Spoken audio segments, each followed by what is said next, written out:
Buckle up, boys and girls, because today we're taking control. Now, this is a game that I don't really want to spoil too much of. Primarily because, at least in the circles of the internet that I run around in, it came strongly recommended that if anybody was even remotely interested in checking this game out for themselves, they should do so as blind as humanly possible so that they could just sit back and let the game absorb them, if you will. And, I have to strongly agree with that sentiment. I think the experience that Control offers is only aided by the idea of the player going into it headfirst with absolutely no expectations, excuse me, and an open mind. What I can tell you about the game is that despite my mom and I feeling a little bit fatigued by it and really having the urge to put it down and move on to something else by the time we finished the base game and started getting into the majority of the DLC stuff. Despite that, I can say that this game is awesome, and I enjoyed my time with it that I did spend. I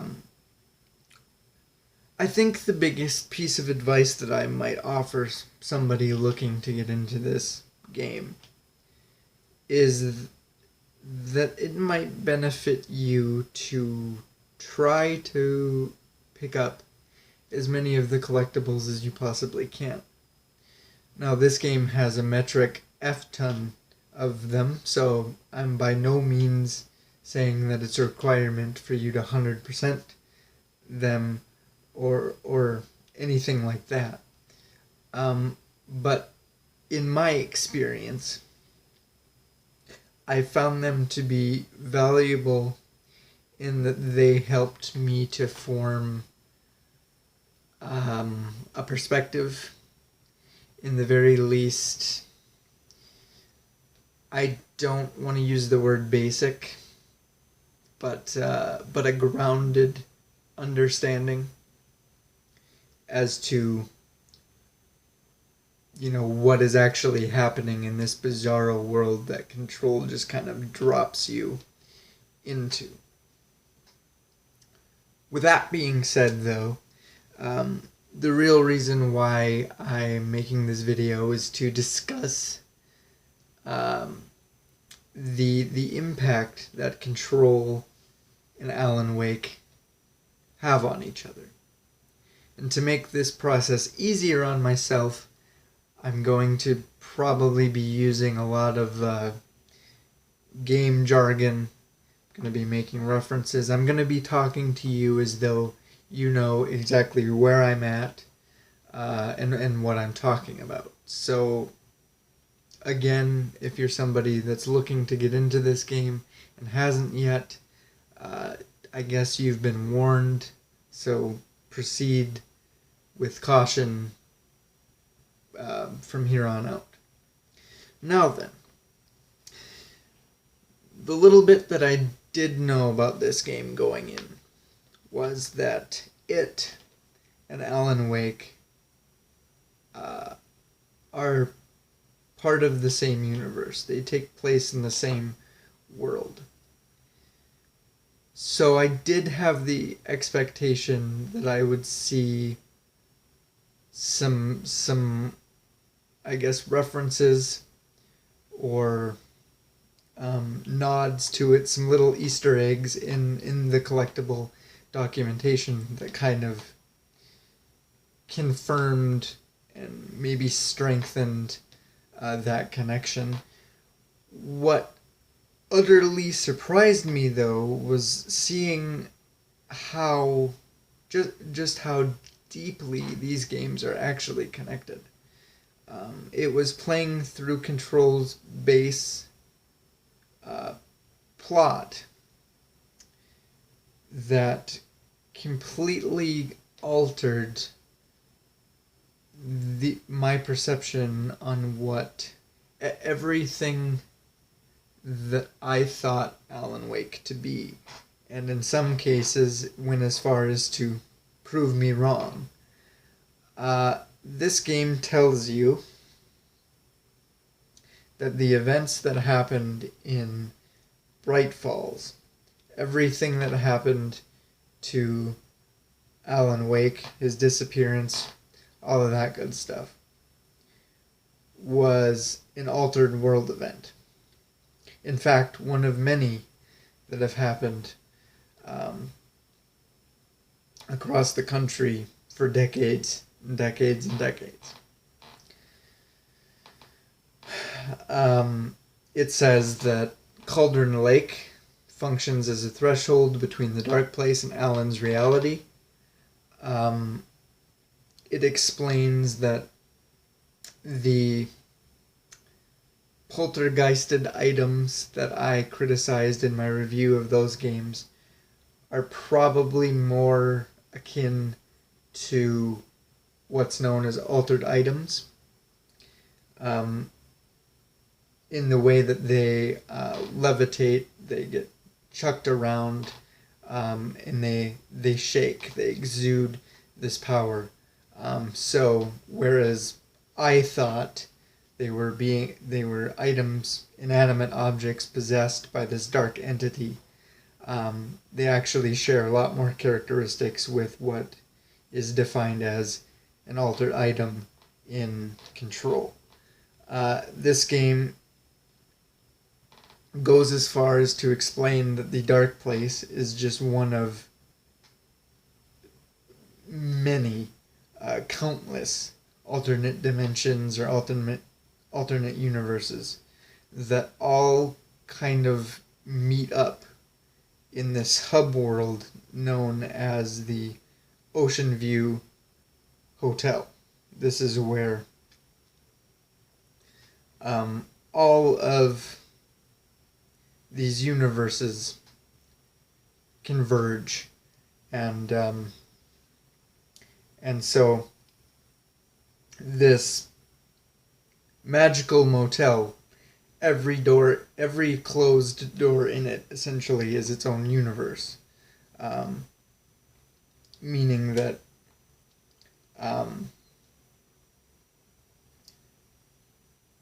the Bureau, which is the environment that Control takes place in, is one of those universes, which is really cool. It sets up this multiverse idea. Awesome. But just as I was really starting to come to terms with that and wrap my head around that and everything that they were telling me, I wandered into some of the Alan Wake stuff. And I'm a little bit hesitant to try and explain what happened here because I'm not 100% sure of it myself. But the way I perceived it was that it's implying that the entire plot of Control, everything that happens in it, the Bureau itself, this section of the universe, everything, is a work of fiction written by Alan Wake. There is a cutscene or a monologue or something like that where he mentions needing to use or create. I'm not exactly sure of the verbiage that went on there, but he needed to come up with a government agency, the Bureau. He needed to come up with a crisis to take place in that agency, which was the Hiss invasion. And he needed a hero to come and basically save the day, which was Jesse. And I guess, as wacky as it all sounds, when you think about Alan Wake by himself and his character and what he's gone through, that idea kind of starts to make a lot of sense. Right? I mean, he's a guy who's been stuck in this void for a decade or better, who has made God knows how many attempts to get out, only to be foiled each and every time by the dark place itself, that kind of messes with his memory and messes with his plans, because obviously it doesn't want that. So I can imagine that he would get to such a point in his desperation that he realizes that he isn't going to be able to write himself out of the dark place. The goal is to not get himself out. So instead, he writes this secondary novel, I guess, that takes place in a government agency that specializes in events exactly like the one that he's stuck in. And it brings forth a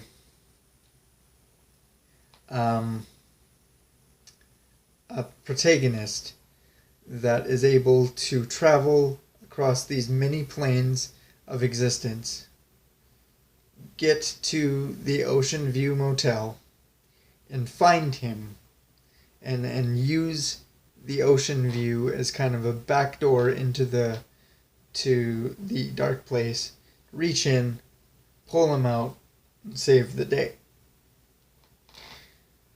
Which, like I said, when you really think about it, I get it. The one issue that I have with that is, let's say that's where we're going with this. Let's say we're looking down that rabbit hole, right? What does that mean exactly? How far does it go?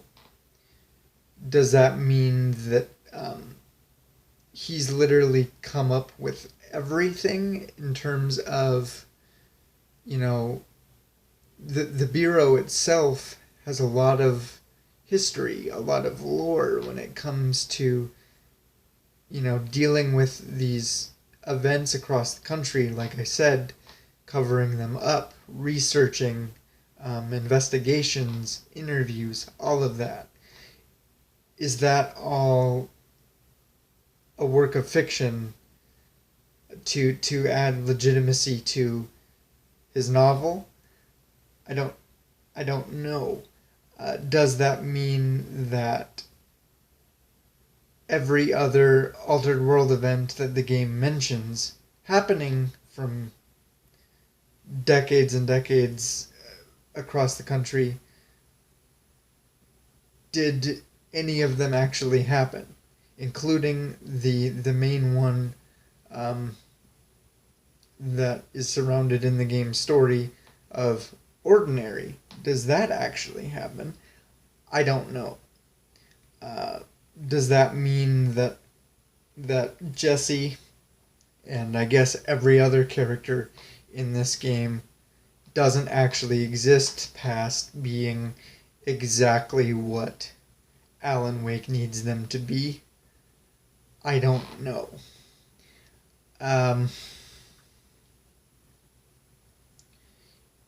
Either way, I guess, either way is cool, right? Because I'm looking at it as very, very good long-term writing. But I don't know what any of it means. I don't know where we're going. I don't know anything, because now it just makes me question even more, is Alan Wake 2 going to be another crossover event? Um, does Jessie make an appearance? And if so, does she have a prominent role in Alan's story from here on out? Not even to mention that not too terribly long ago, Control 2 was announced to be in development. So what does that mean? I don't know. Maybe I'm just spinning my wheels. Maybe I drank too much of the Kool-Aid. Maybe I'm thinking about it too hard. All I can say though is that I'm immensely intrigued by everything that Control implies, either way. All of it was just intriguing to me, whether it be path A of, the multiverse idea, and the events of Control actually happening and everything actually existing alongside Alan Wake, whether or not it's just a means to Alan, it's all just a means to Alan Wake's end. And path B, I don't know. I don't really care. All I can say is that I'm intrigued by it all. And I'm looking forward to a future where hopefully even more games will just equate to more universes that kind of feed into those closed doors in the Ocean View Motel. But I can't say for certain. If you out there have any insights to offer as to what happened in Control, what you think is going to happen in the future, please feel free to leave them in the comments. I would love to have a discussion and kind of bounce ideas back and forth and try to you help me wrap my brain around it, I'll help you try, and let's see what we can come up with. But until next time, guys, we'll see you in the next video.